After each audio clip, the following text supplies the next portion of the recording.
Good evening friends, welcome back to my channel. কেমন আছো তোমরা সবাই? আশা করছি প্রত্যেকে ভালো আছো আর আমরাও ভালো আছি।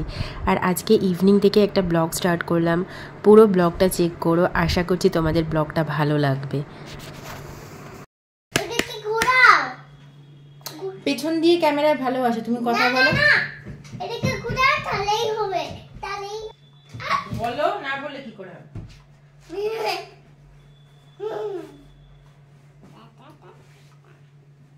পড়ার জন্য নাকি? তো ইভিনিংয়ের বেশ কয়েকটা কাজ ছিল, বেডশিটগুলোকে চেঞ্জ করা, পিলো কভার চেঞ্জ করা। আর দেখবে বেডশিট চেঞ্জ করলে না রুমের ভেতরে একটা পজিটিভিটি কাজ করে। এটা তো আমার সাথে খুব হয়, তোমাদের সাথে হয় কিনা কমেন্টস করে জানিও। আর মা না আজকে বলছিল একটু প্রেশারটা চেক করার জন্য, কারণ একটু মনে হচ্ছিল একটু অসুবিধা ফিল করছিল, বাট প্রেশার চেক করে দেখলাম ঠিকই আছে। আর তারপর চলে এসেছি কিছু ডাস্টিংয়ের কাজে। অ্যাকচুয়ালি ল্যাপটপটা, তারপরে কিবোর্ডটা দেখতে পাচ্ছ, এগুলো না অনেক ডাস্ট হয়ে গেছিলো, তো এগুলো তো রোজ ধরা হয় না। তো আজকে ভাবলাম এটাকে পুরো ক্লিন করা যাক। আর নিচের যে দেখতে পাচ্ছ ডিজাইন করা কাভারটা, এটাকে ওয়াশ করে দিয়েছিলাম, তো এটাকে উপর থেকে কভার করে দিলাম। এটা অ্যাকচুয়ালি একটা কার্পেট, তো কার্পেটটা নিচেরটা খুব একটা ভালো না, তো সে কারণে এই কাজেই লাগিয়ে নিয়েছি। আর রিধি দাদুর সাথে খেলাধুলা করছে ইভিনিং টাইমে। আর এত মশা বাইরে, তো বললাম ঘরেই খেলতাম। আর রান্নাঘরে চলে এসেছি রান্নাঘরের কাজ কারবার করতে। তো অ্যাকচুয়ালি না আমরা মেয়েরা সবাই, তোমরা এগ্রি করো কিনা আমাকে কমেন্টস করে জানাবে, আমরা যতই বাইরের কাজ করে থাকি বা ঘরে প্রফেশনালি যেই ফিল্ডেই থাকুক না কেন কাজ করি, কিন্তু তার সাথেও দেখবে ঘরের যে ক্লিনিং বা ঘরের গুছানো সমস্ত কিছু কিন্তু আমাদের ইনবর্ন আমাদের মধ্যে থাকে। তো সেটা কিন্তু আমাদের মেহনত করতে হয় না, সেটা করতে আমাদের ভালোই লাগে। তো তার মধ্যে আমারও কিন্তু ভালো লাগে। আমরা রেন্টেড হাউসে থাকি, তবুও মনে হয় যেন ঘরটাকে গুছিয়ে সুন্দর করে পরিষ্কার করে রাখি, এটা আমার ফিল হয়। তোমাদের কি হয় তোমরা কমেন্টস করে আমাকে অবশ্যই জানাতে পারো। আর রিদ্ধির জন্য একটু টিফিন বানিয়ে দিচ্ছি। এখানে দেখো একটু আটা আর একটু ক্যারেট গ্রেট করে নিয়েছি, আর তার সাথে একটা ডিম দিয়ে এটাকে ভালো করে মিক্স করে নিতে হবে। মিক্স করে নিয়ে ঠিক যেরকম গোল্লা রুটি বানায়, তোমরা গোল্লা রুটি নিশ্চয়ই খেয়ে থাকবে, আর আমরা বাঙালিরা গোল্লা রুটি তো খাই, মানে এটা না হলে ঠিক চলে না। গোল্লা রুটির নানান রকমের ভার্সন হয়, তো আজকে আমি এগ দিয়ে বানাচ্ছি, এগ ক্যারেট এগুলো দিয়ে। খেতে কিন্তু ভালো লাগে। এতে পেঁয়াজ তোমরা যেরকম ভেজিটেবলস অ্যাড করতে চাও করতে পারো, তো আমি শুধুমাত্রই ক্যারেট দিয়ে করে দিলাম, একটু তাড়াহুড়ো করে বানানোর ছিল সে কারণে। তো রিদ্ধি এরকম টাইপের খেতে পছন্দ করে, তবে ডিপেন্ড করে, অনেক সময় খেতে চায় না। তবে হ্যাঁ, আজকে খেয়ে নিয়েছিল, একটু বদমাইশি করছিল ঠিকই, কিন্তু খেয়ে নিয়েছে। আমি কিন্তু আমার মেয়ের ক্ষেত্রে যেটা করি, যে খাবার দাবারের অনেক বেশি অপশান রাখি না, যেটা বানাই সেটাই তুমি খাও, এরকম একটা কন্ডিশন ওর সাথে থাকে আমার। আর যদি এরকম না করি যে এটা খাবে না তো কোনটা বানিয়ে দেবো, এটা খাও, বা এটা না খেলে আরেকটা বানিয়ে দেবো, তো এই জিনিসগুলো খুব একটা ভালো না। বড় হলে এগুলো বড় একটা প্রবলেমেটিক ব্যাপার দাঁড়াবে। আমি জানি না তোমরা কি বলবে আমাকে, আর যদি সহমত হও অবশ্যই আমাকে কমেন্টস করে জানাবে, আর যদি তোমরা এগ্রি না করো সেটাও আমাকে কমেন্টস করে জানাতে পারো। আর এখানে রাতে ডিনার করতে চলে এসেছি, মানে ডিনার বানাতে, ডিনার করতে নয়, ডিনার বানাবো তারপর ডিনার করব। তো রুটি বানিয়ে নিয়েছি এখানে, আর মিস্টার পলের জন্য স্যুপ বানাচ্ছি। দেখো এখানে বিটরুট, ক্যারেট আর সয়াবিন মিক্স করে স্যুপ, ও যেহেতু রাতে স্যুপ খেতেই পছন্দ করে সে কারণে।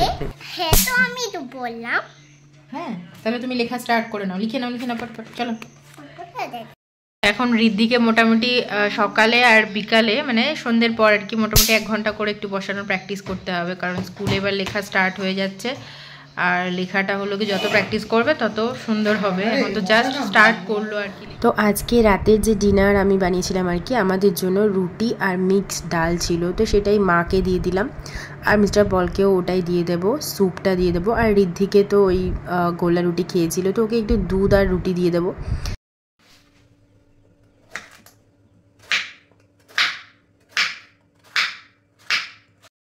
এরপর চলে এসেছি নেক্সট ডে মর্নিংয়ে। তো আমরা সকালবেলা উঠে যে ভেজিটেবলের জুসগুলো খেয়ে থাকি সেটাই সকালবেলা করছি আর কি। আজকে বানাবো লাউয়ের জুস। তো দেখো, লাউয়ের জুস বলতে হোল, একদম কোনো রকমের কিছু ছেঁকে নিই না, একদম হোল যেরকম জুস করা হয় সেটাই আমরা খেয়ে নিই। তো ওটা সকালে জুস হবে। আর তারপর ভাবলাম যে 2টো বাটিতেই দুধ রাখা রয়েছে, তো দুধগুলো থেকে মালাইটাকে তুলে নিচ্ছি, কারণ খুব মোটা মালাই পড়ে, তো সেটা খাওয়ার থেকে বরং ঘি বানিয়ে নেওয়াটাই বেটার। আর এখানে দেখো চিয়া সিডস ছিল, সেই চিয়া সিডসগুলোকে ভিজিয়ে রেখেছিলাম। তো ভিজিয়ে রাখলে দেখো এরকম ফুলে যায়, আর ওভারনাইট যদি ভিজিয়ে রেখে খাওয়া হয় তাহলে কিন্তু অনেক বেশি বেনিফিট পাওয়া যায়। তো এখানে দুটো গ্লাসে নিয়ে নিলাম, একটা আমার আর একটা মিস্টার পলের। সকালবেলা উঠে না এই টাইপের হেলদি রুটিনগুলো আমাদের চলতে থাকে। তো তোমরা কারা কারা হেলদি লাইফস্টাইল লিড করতে চাও বা চাইছো আমাকে কমেন্টস করে জানাতে পারো। কারণ আমি একটা ভাবছি যে আলাদা করে একটা চ্যানেল বানাবো, যেখানে আমি অনলি আমার লাইফস্টাইল মানে যেটা আমরা হেলদি থাকার জন্য করে থাকি সেটার উপরেই ভিডিও বানাবো, সেখানে আর অন্য রকম কিছু থাকবে না। তো তোমরা কমেন্টস করে আমাকে জানাতে পারো কে কে চাও। তবে আমি এইরকম চ্যানেলটা বানাবো, আমার মাথায় রয়েছে আর কি চিন্তা ভাবনাটা। তো সকালবেলা ঋদ্ধিকে ওঠানোর চেষ্টা করা হচ্ছে, আর উঠিয়ে ওকে একটু প্যাম্পারিং করা, একটু আদর করা, এইগুলো চলে। তবে এটা রোজ দিন হয় না, কোনো কোনো দিন দেরি হলে তাড়াতাড়ি করেও করে নেওয়া হয়। আর মা এখানে মাকে দিয়েছি আর কি, মা যেহেতু রয়েছে। তো কিডস ড্রিঙ্কটাকে একটু ঠান্ডা করতে দিয়েছি, দুধ আর কিডস ড্রিঙ্ক এটা গুলে দিই সকালবেলা, এটা খেয়েই চলে যায়। তো সকাল সকাল উঠে না বাচ্চাদেরকে টাইমে রেডি করে স্কুল নিয়ে যাওয়া এটা একটা বড় টাস্ক। তোমরা কি বলো আমাকে কমেন্টস করো। তো ঋদ্ধিকে স্কুলে দিয়ে আসলাম, এখন চা বসালাম, চা বলতে লিকার চা, একটু আদা দিয়ে, কারণ মায়ের এখন চা খাওয়া বন্ধ, সকালে দুধ চা যেটা আমিও খেতাম না। আর মা এখানে এখন আটা মাখছে, এই যে আটা মাখছে, রুটি করবে। আর একটু চিকেন আনলাম আধা কেজি মতো, ঋদ্ধি অনেকদিন ধরে বলছে চিকেন খাবে, তো জন্য চিকেন নিয়ে আসলাম। আর এরপর তো আবার আনতে যাবো, ওটা ফুটছে জলটা। তো ঋদ্ধিকে স্কুলে দিয়ে তারপরে এসেই মানে সব এদিকের কাজগুলো করে, মানে সকালে যে তাড়াহুড়ো থাকে, মিস্টার পল অফিসে যায়, মেয়ে স্কুলে যায়, তারপরেই এসে আমি বেডটা সেট করতে পারি, কারণ তার মাঝখানে আর টাইম হয় না, কিছু করার নেই। আর এখন তো মা রয়েছে, বাবা রয়েছে, সেটা একটা সুবিধার ব্যাপার। কিন্তু অন্য সময়েও যখন আমি একা থাকি তখনও আমার সেমই হয়, এটা হ্যাবিট হয়ে গেছে আর কি। সকালে দেখো ব্রেকফাস্ট আজকে ইডলি দিয়েছিল কাকিমারা, উপরের কাকিমারা, আর তার সাথে রুটি আর আলু ভাজা মা বানিয়েছিল। আর আজকে দুপুরে ডিম আলুর ঝোল বানিয়েছিল মা।